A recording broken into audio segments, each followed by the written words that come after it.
Bismillahirrahmanirrahim. Assalamualaikum warahmatullahi wabarakatuh. Perkenalkan, nama saya Miranda. Perkenalkan, nama saya Sulfiati, perwakilan dari kelompok 2. Untuk memenuhi tugas akhir dari seminar akuntansi syariah, maka kami akan memaparkan hasil diskusi kami yang berjudul Analisis Pengetahuan Muzaki, Akuntabilitas dan Transparansi Pengelolaan Zakat terhadap Penyaluran Zakat Masyarakat, Studi Kasus Kota Makassar. Baik, langsung saja masuk ke materi yang pertama. Jadi yang pertama-tama itu ialah pendahuluan. Di pendahuluan ini terdiri dari 3 bagian. Yang pertama latar belakang, yang kedua rumusan masalah, dan yang ketiga tujuan penelitian. Yang pertama latar belakang.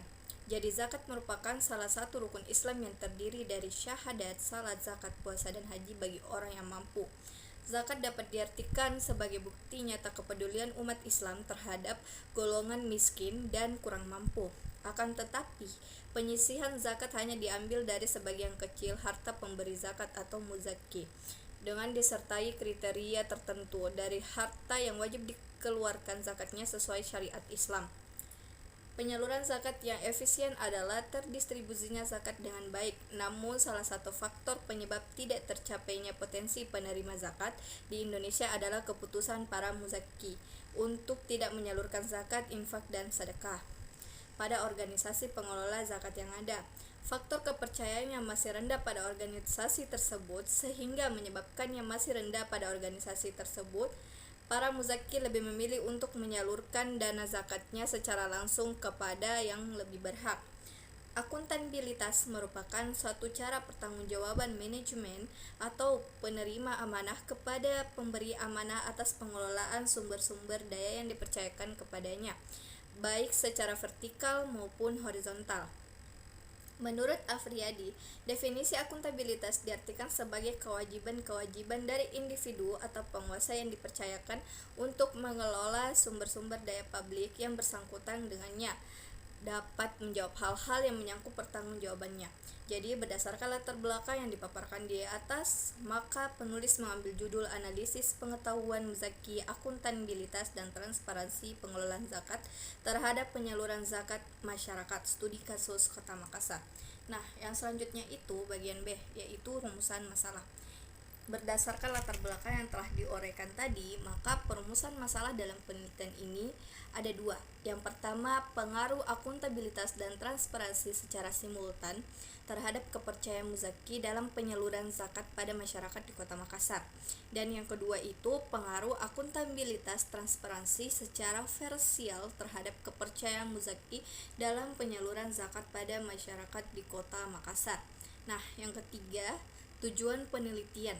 Jadi berdasarkan rumusan masalah tadi, maka peneliti ini mengambil tujuannya untuk mengetahui, yang pertama, untuk mengetahui pengaruh akuntabilitas dan transparansi secara simultan terhadap kepercayaan muzaki dan penyaluran zakat pada masyarakat di Kota Makassar.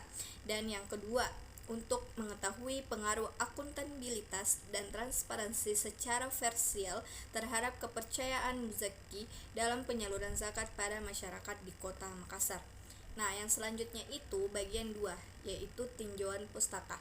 Di tinjauan pustaka ini akan dibahas mengenai kajian teori, definisi zakat, penyaluran zakat, dasar hukum zakat, definisi akuntabilitas, dan definisi transparansi. Dan yang selanjutnya itu ialah kerangka pikir. Langsung saja, yang pertama itu kajian teori. Jadi kajian teori tadi terdiri dari 5. Yang pertama, definisi zakat. Jadi secara bahasa, kata zakat mempunyai beberapa arti, yaitu al-barakatuh atau keberkahan, an-namana yaitu pertumbuhan dan perkembangan, at-taharatu kesucian, dan as-salahu kebersihan. Daif 2011. Nah, sesuatu itu zakat berarti tumbuh dan berkembang, dan orang itu zakat berarti orang itu baik. Ini adalah pendapat dari Kardawi tahun 2016. Zakat merupakan etimologi berarti berkah, bersih, berkembang, dan baik. Di dalam bidang ekonomi, zakat memiliki banyak peran dan fungsi, antara lain sebagai sumber dana pengentasan kemiskinan, Ini adalah pendapat dari Atabik tahun 2016. Dan sumber modal kerja, pendapat dari Sartika tahun 2008 dan Reni Oktaviana 2018. Zakat juga berperan di dalam membuka lapangan pekerjaan. Ini adalah pendapat dari Rosalinda tahun 2014. Dengan pengelolaan usaha yang baik oleh mustahik, diharapkan mampu menambah dan mencakup kebutuhan sehari-harinya.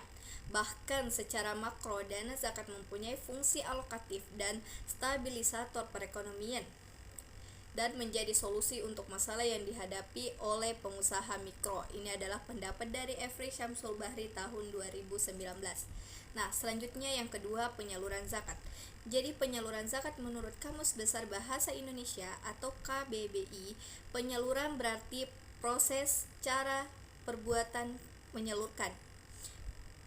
Dengan demikian, penyaluran zakat merupakan proses, cara, perbuatan menyalurkan zakat kepada yang berhak.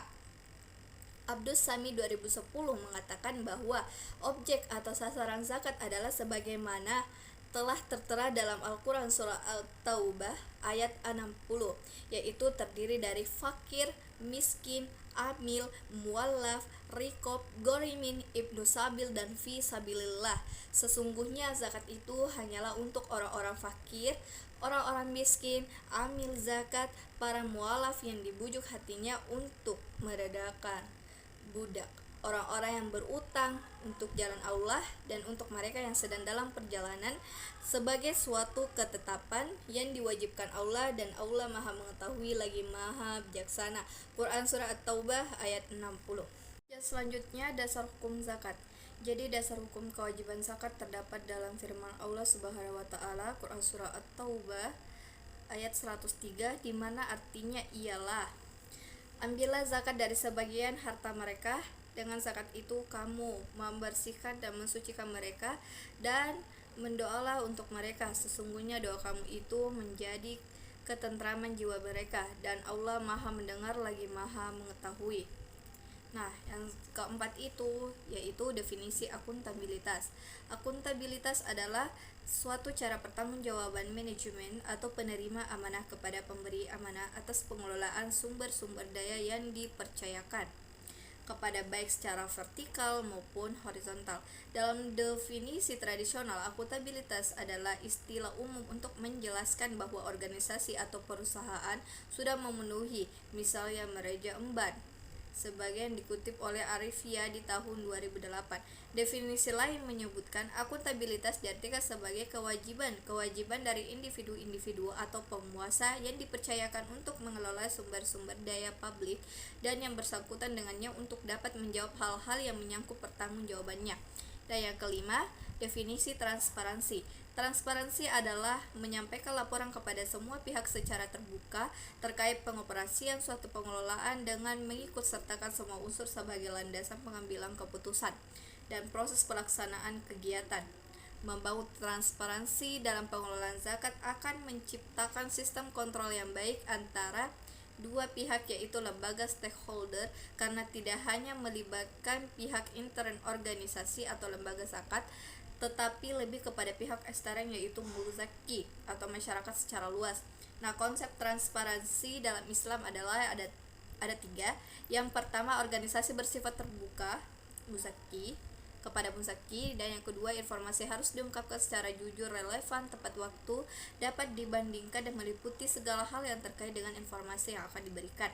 Dan yang ketiga, pemberian informasi juga perlu dilakukan secara adil kepada semua pihak yang membutuhkan informasi.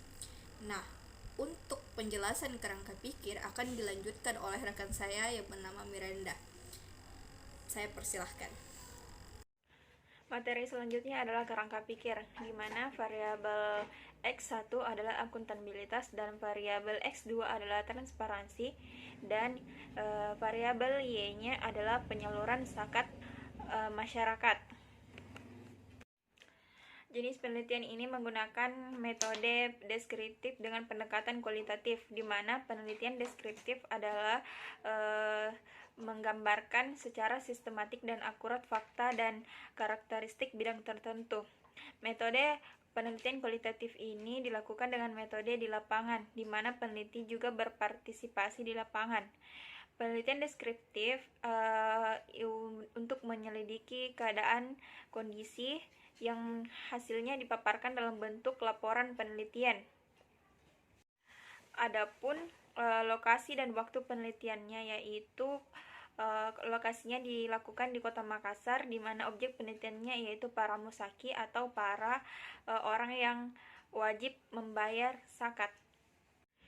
Jenis dan sumber data yang digunakan ada dua, yaitu satu data primer, di mana menurut Indriantoro dan Supomo 2002 adalah sumber data penelitian yang diperoleh secara langsung dari sumber asalnya, sedangkan data sekunder menurut Sugiono 2008 adalah sumber data yang tidak langsung memberikan data kepada pengumpul data.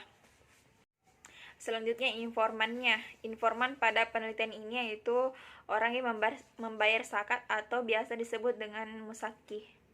Selanjutnya teknik pengumpulan data pada penelitian ini digunakan ada tiga, yaitu satu metode observasi, kedua kuesioner, ketiga wawancara.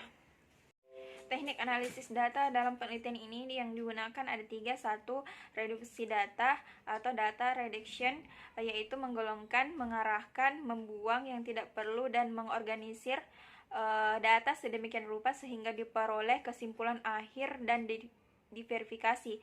Kedua, penyajian data, yaitu menemukan pola-pola hubungan yang bermakna serta memberikan kemungkinan adanya penarikan kesimpulan dan pengambilan tindakan. Yang terakhir, penarikan kesimpulan atau verifikasi. Pada tahap ini dilakukan selama pengumpulan data dan sesudah pengumpulan data digunakan untuk menarik kesimpulan sehingga dapat menemukan pola yang bagus.